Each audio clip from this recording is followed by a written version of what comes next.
Disclaimer, this video has been altered to create more focus and coherency. I took out a lot of the fluff and random jabs that don't matter. We'll go over 3 specific points of contention between Candace Owens and Andrew Wilson to see who is more truthful and accurate. Back to your point about this is not evidence, you can't make that claim because the entire basis for why you think that there's evidence for Tyler Robinson being the person that took the shot is based off of a hearing under Utah 1102 rules, meaning that they are doing the exact same thing that I am doing. That's very important because that rule is hearsay.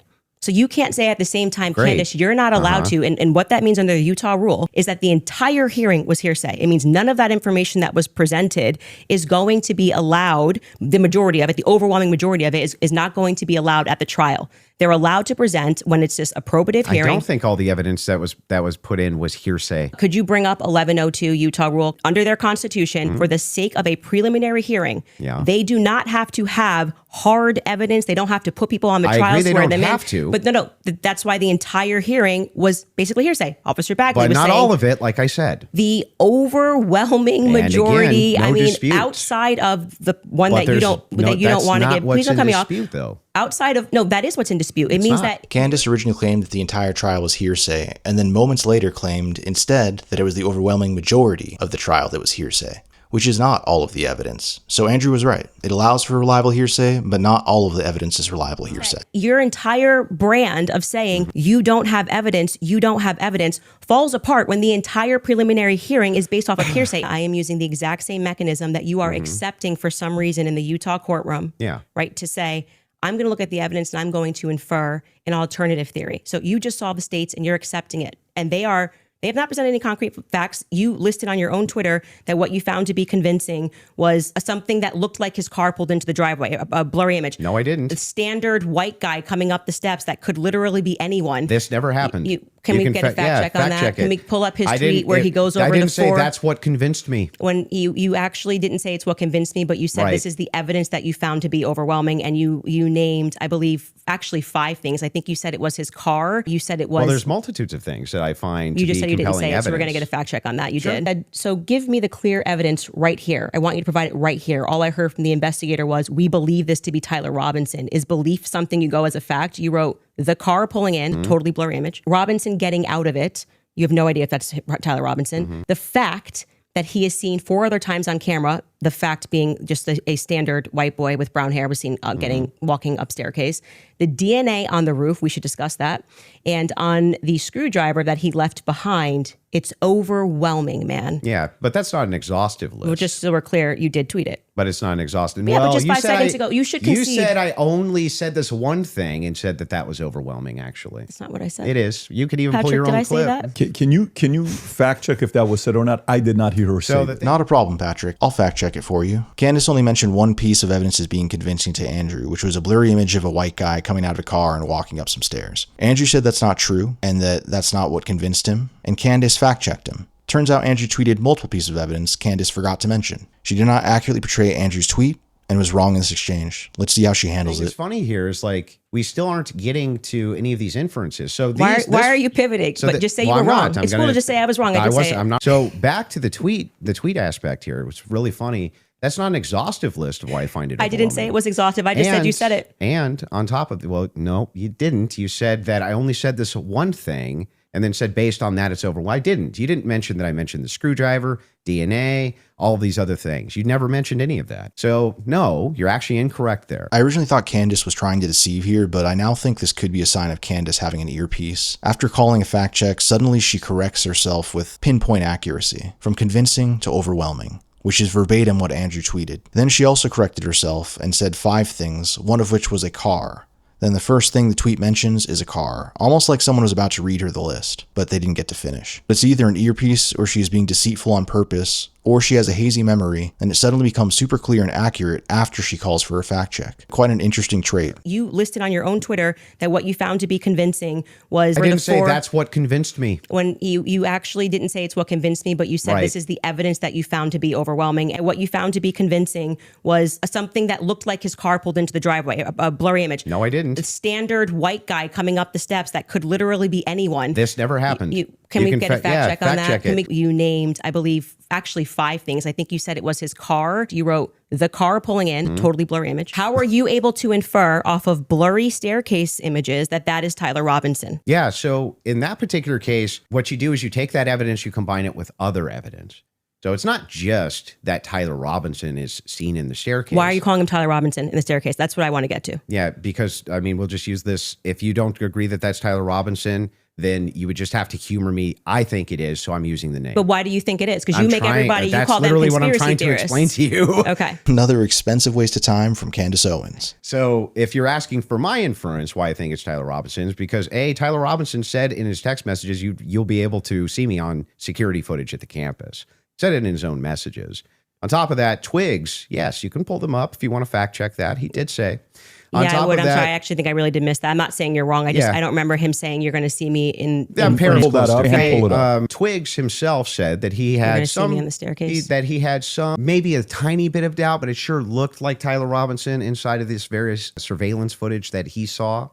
So Lance, sorry. Hang on. So there's multiple reasons why it is that I believe that that's Tyler Robinson, not just because of blurry footage. Did you have a dream? Just kidding. No, it's because I combined multitudes of evidences. So let's address those multitude of evidences. The first one we're working on a fact check on, because I do not ever remember him tweeting. That's me in the staircase. I mean, or texting. Didn't tweet it.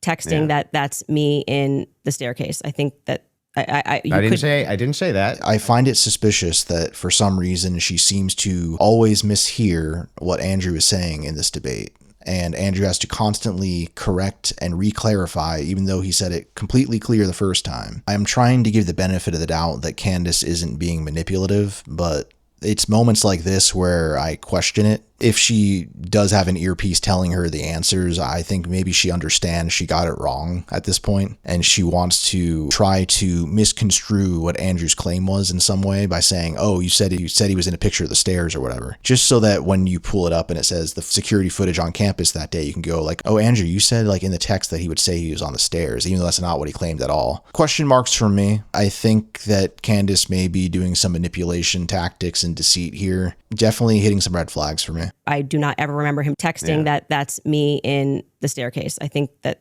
I didn't say that. I said I literally didn't. What I said is that he texted over, you'll be able to see me in footage at UVU. And I'm paraphrasing, but that's what he said. Yeah. Could we get a fact check on that? You said you have the text. If we can put that up on the screen. Thank you. It was me. Look at the pictures from the surveillance footage. It was me. Okay. I literally said to you, it's not an oof. I said I didn't remember this. And I'm happy to have a fact check on that. Okay. I didn't call for the fact check saying you're wrong. I literally said I don't remember that from the time. I'm just saying to you, I'm trying to be concise for you. And then, I didn't doubt you, Andrew. I just had a team of fact checkers try to see if you were wrong. It's a big oof, especially because Miss Investigator appears to have not investigated this text, maybe isn't quite as well versed on the official story as she claims to be, which if you're someone that's casting doubts on the official story, I think you should probably know the extent of the evidence and all the intricacies. And if you're saying this blurry image isn't good evidence and it's just a blurry image, how do you know anything? And then someone else can point to other evidence, say, well, this corroborates that possibility. Why aren't you mentioning it? And then you say, I don't remember that evidence. You're saying that there's evidence from the text messages that corroborates this blurry image that I've been talking trash about for months. Yeah, Candace, there's actually a text message that you don't remember or haven't seen. I don't know which one it is, but yeah, Candace, you're missing a part of the story. Yet you feel very confident in your position, and you say there's a 0% chance that this thing happened that you don't know 100% of the evidence about, apparently. In summary, Candace questions the official narrative, but won't defend her own narrative. That's the issue so far. Who cares what Andrew thinks? Everyone is here for what Candace thinks, and she's instead focused on Andrew. And I think it's because she's afraid to defend her own beliefs and is avoiding that by attacking Andrew constantly and fact-checking everything to run down the clock or try to make it seem like Andrew is wrong just by her suggesting they fact-check Andrew constantly to give the appearance of factual superiority in this conversation without actually having the facts on her side, so far at least. Why would I trust Candace's doubts about the state story when she isn't knowledgeable of the state story? When Candace casts doubt on the blurry images, it's important to remember she doesn't remember or know about the texts that corroborate those images. So in a sense, Candace isn't looking at the same evidence as Andrew. She's not seeing the full picture of the official story. yet she's willing to cast doubt on it. How are you able to infer off of blurry staircase images that that is Tyler Robinson? Look at the pictures from the surveillance footage. It was me. Okay. I literally said to you, it's not an oof. I said I didn't remember this, and I'm happy to have a fact check on that. Why would I trust Candace's confident belief of something when she confidently pushes forward into wrongness during this debate? She's very confident and very wrong multiple times. I can infer off of this observation that perhaps I would need to be cautious taking Candace's opinion seriously because she may be wrong,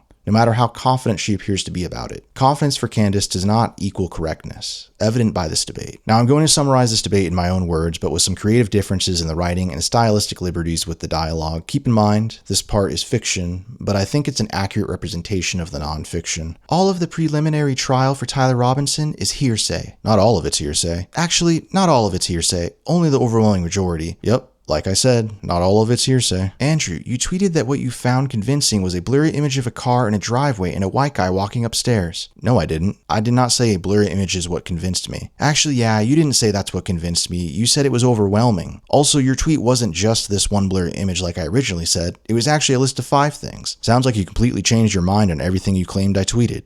Almost like you got it all wrong. Now, you concede and say that you got it wrong, Andrew. I didn't get it wrong. Stop gaslighting me. You can't trick me. You got this wrong. That's not what happened. Why do you think it's Tyler Robinson in the footage? It's because of multiple pieces of evidence, not just the footage of Tyler. Why are you calling it footage of Tyler? Because that's what I think it is. Yeah, but why do you think it's Tyler Robinson in the footage? I was already answering that, but then you interrupted me. It's multiple pieces of evidence, like the text from Tyler saying he would be on the campus footage. I don't remember that text. Can we get a fact check? I'm not saying I don't believe you. I just want my team of people to check if you're wrong. Well, I think the footage is of Tyler because he said he would be on the footage in these texts. We'll just see about that once my fact checkers get here. Turns out the texts are real. Andrew got the fact right. Oof. It's not an oof. I didn't say you were wrong. I just had my team of people spend the last 10 minutes searching on behalf to see if you were wrong. Yeah, but I was right and your doubt was wrong. I just spent a lot of time and energy doubting your evidence that ended up being true. But I didn't say you were wrong, so I'm fine and unscathed. I'm just going to talk really fast and try to run away from this in hopes that no one notices I didn't know all the facts of the case and I doubt with such certainty. That's kind of the end of the story. A very productive and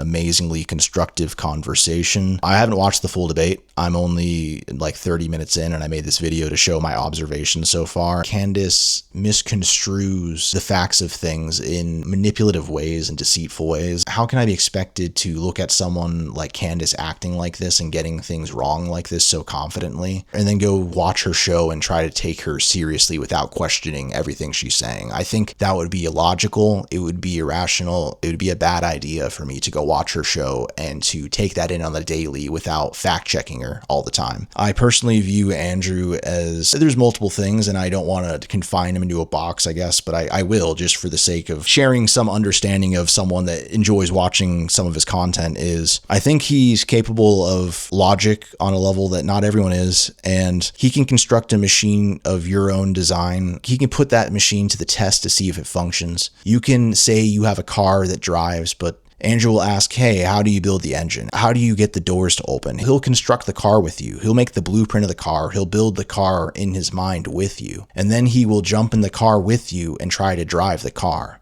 And if the car doesn't turn off and he can't drive it and he can't move it anywhere and it keeps crashing or it starts driving backwards when it's supposed to go forward, if this car malfunctions in some way, then for me, I take it as a sign that this person that built this car and talked about how great this car is, or this argument or belief system they have, if it doesn't function as soon as he tries to drive it, I don't believe that the belief system of that person or whatever positions they have has any sort of logical coherency to it. It's not worth my time. It hasn't passed the test of just working operational machinery. It looks like a car, it quacks like a car, but it doesn't drive like a car. And that's the issue with a lot of people that face Andrew Wilson. And when there's someone that approaches him and decides to fight him, like Candace is doing here, it's often a mistake. She should have been trying to make her case the best she could. And instead she gets in a lot of these little petty battles with Andrew Wilson. And I cut out some of them. Probably makes her look worse because maybe some people love the jabs and they go like, oh, you get her, girl, or I have no idea. Some people are just bad at observing debates, I think. Quite literally, I'm just like, what are you talking about? That's cool that she can like insult and bully him, but can she make an argument for her beliefs? And can she cast doubt on his beliefs in a way that's convincing? So far, I got to say, absolutely not. She's not doing a great job of that. I cut out the jabs because they're annoying, they're boring, and they're meaningless. And I care more about what the arguments are. I don't care about the attacks against Andrew Wilson. Andrew Wilson, there's some utility to what he can do. And functionally, I look at him as a test for people. And Candace is failing that test so far. No matter how many jabs she throws and no matter how much she kind of plays this superiority complex upon the whole situation that, got to fact check him because he's always wrong. Whatever she's doing here, it's not working. I'm not falling for it. And I know some people will fall for it. But for me, if anything, it makes me doubt that she has any sort of beliefs that are logically sound and that she's on the attack because if she was on the defense, it would not go well for her. And I don't know, because I think she goes more in the defense later in the debate. I haven't gotten that far yet, but it strikes me as her avoiding having to explain what her own beliefs are. She's very confident, but she's very wrong. That's what I've seen so far. And that's not a good spokesperson for a conspiracy. I don't think I'm a good spokesperson for conspiracies either, but point I'm making is Candace shouldn't be here trying to beat Andrew. This debate is not about beating Andrew. It's not about winning over Andrew. It's not about getting the high score or making sure he loses and gets the low score or anything like that. It's about Candace sharing her evidence for what she believes. I'm very, very bothered by manipulation tactics that people use in debates like this. So part of my motivations for making this is I want us to live in a world where we can actually observe this like in a more factual way and we can have less subjective opinions about debates. I'm like very tired of someone doing little tricks like Candace does and little manipulation, deceitful garbage, and then people taking that as her winning or something. It's like, no, she's not winning. There's actual arguments and ideas being expressed here and she's losing every single one of them. She's losing on the facts, which is important because we're talking about what's the truth of the matter. What's the truth of the Charlie Kirk thing? Let me, Candace Owens, who just got 3 fact checks wrong against the official story guy, come listen to me. I'll tell you the facts. I get things right. They get things wrong. They just believe things. I don't just believe things. Listen to me. I'm more right than them. It's like, really? I don't know about that. You actually seem to have been more wrong in this situation so far. I think it would be unwise to trust Candace Owens is generally what I'm inferring from this little analysis I did here. I know it's hard to stand alone on something, so, Candace has been called crazy, and I'm sure she's felt this pressure of whatever this is, but if she's an honest, genuine person, like, man, she did a bad job representing herself as such. I get quite the opposite feeling from watching this. Finger on the pulse, little pulse check of this first 30 minutes of this debate. Andrew Wilson is winning. Candace is destroying herself. Every single jab she's throwing is coming swinging back right at her face, and then she throws another jab and it happens again. This attack thing is not working well for her. Every single thing where there's a challenge of one person being right and one person being wrong, Candace Owens is the person that's been wrong. And then I'm supposed to go look into her show and get educated on the truth and expect her to get things right, when all I've seen her do is get things wrong. So as an advertisement, as a PR marketing thing for this conspiracy that Candace represents, like, boy, oh boy, is this harmful. But you know what? She did get over $250,000 for doing this. At least she got like a fatter wallet for this, right? I haven't finished the debate though. So maybe, just maybe, Candace will actually step up to the plate and do something here. Subscribe or like or something if you liked it, or don't. Whatever you feel like doing, honestly. I'm Surreal. This is how I feel. Peace.